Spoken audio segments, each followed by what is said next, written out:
I'm wondering, on Twitter, you made some comments about David Suzuki and accusing him of inciting violence and that he should be condemned, his comments should be condemned. Upon closer look at the article you're referring to, he actually doesn't incite violence. Any comments to clarify what point you were trying to make? It's absolutely an implicit or winking incitement to violence. It's like in the gangster movies where they say, nice little pipeline you've got there, be a terrible thing if something happened to it. This is totally irresponsible on the part of David Suzuki. And let me point out a track record of outrageous comments from him that for anybody else would have had him canceled. Instead, he continues to receive multi-million-dollar contracts from the CBC. This is a guy who said that about immigration, and I quote, this is from July of 2013, quotes, "Canada is full. Our immigration policy is enough to make you sick. We pillage the countries of the South by depriving them of future professionals, and we want to increase our population. It's crazy," unquote. If somebody like Don Cherry had said that Canada is full and our immigration policy is crazy and sick, he would have been canceled by the CBC in a New York minute. But instead, the CBC gave David Suzuki millions of dollars more in compensation to work for them. This is the same guy who called for his for a political opponent, Stephen Harper, the Prime Minister, to be thrown in jail. He said in February of 2016, quotes, "I really believe that people like the former Prime Minister of Canada should be thrown in jail," quote unquote, not for corruption, but because of a policy difference. When Donald Trump called for Hillary Clinton to be thrown in jail, he was rightly mocked, ridiculed, and vilified. But what's the CBC's response? To give him even more contracts to help sustain his 4 houses in which he lives as an environmental hypocrite. So I don't understand why the CBC is rushing to the defense of a man who is now implicitly inciting people to eco-terrorism. And Colleen, did you have a follow-up today? I do, actually, just on the fact that perhaps this type of conversation detracts from the actual issue, which is climate change. Well, if you think David Suzuki's comments detract from something, then you should hold him accountable, not me.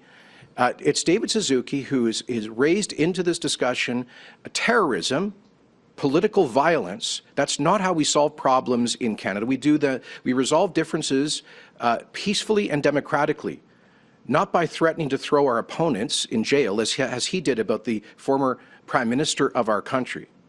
So I don't know why CBC and others continue to rush to the defense of a man who's anti-immigration, who's called our immigration generosity sick, and he has said that it's sick and crazy, said that Canada is full, calls for the imprisonment of people in politics with whom he disagrees, and now is basically saying, nudge, nudge, wink, wink, be a terrible thing if something happened to those pipelines.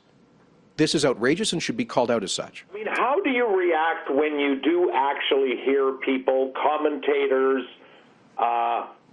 defending Suzuki, saying, well, he didn't really mean, I know you did the nudge, nudge, wink, wink explanation, but how do you personally feel when you hear people saying, well, he didn't really incite blowing up pipelines. He's just pointing out a fact that this could happen if people get too frustrated. I mean, how do you feel when commentators try to make that argument in this particular case? And this is sort of a two-part question, and then I'll get to my supplementary. And what do you say to the people who say, you're just trying to change the channel? Well, okay, on the second, by going after Suzuki. On the second point, Rick, I have a very long track record of standing up for responsible energy development against this kind of kookiness, and hardly anything new on my part. Nor is it anything new on David Suzuki's part. And it is sad to see so many of the Laurentian elites and others, CBC and others, rush to the defense of this guy like he's some kind of a saint. He's infallible. He cannot possibly be criticized, even though he has a track record of saying things that would result in any mere mortal going down the cancel culture black hole of history. I mean, as I say, could you imagine if Don Cherry had said that Canada is full and immigration is crazy because we want to grow our population? He wouldn't have lasted a New York minute on Coach's Corner when it was on CBC. They would have fired him right out of the building. Instead, what do they do with David Suzuki? He said that about immigration in 2013. He gets 8 more years of multi-million-dollar contracts to pay for his multi-million-dollar lifestyle. I'm sick and tired of it. And why the double standard? Guy who calls for his political adversaries he doesn't like to get locked up. Does CBC have a policy that it's okay to call for the imprisonment of people you disagree with in a democracy? Is that why David Suzuki continues to grace their airwaves at enormous taxpayer expense, by the way? So I'm seriously ticked off about this, and I'm still about the fact that the University of Alberta gave this guy an honorary degree. They wouldn't give anybody else with a track record.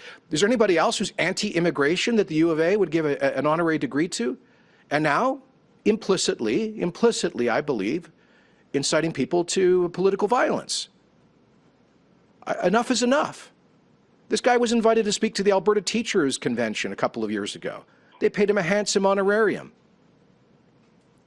Does he, I mean, what can he add usefully to a debate about anything when these are the kinds of views that he holds? So it's time that he be held to account, in my view. And, you know, talking about pipelines, right now we have one that is being blocked by groups supported by big U.S. special interests. And if they succeed, hundreds of Indigenous British Columbians will be put out of work. A project that is supported by every one of the 20 elected First Nations band councils along the Coastal GasLink route. So that's one of the reasons this gets my dander up, because these are rich people from urban Canada inflicting their fashionable political opinions on often people living in poverty in First Nations communities that just want a shot at a decent living. Thanks, Premier. Rick, do you have a follow-up today? Yes. I know we're not supposed to ask politicians to read other people's minds, but I'm going to anyway. To the degree that you have a theory about it, why do you think the people who are defending him are defending him?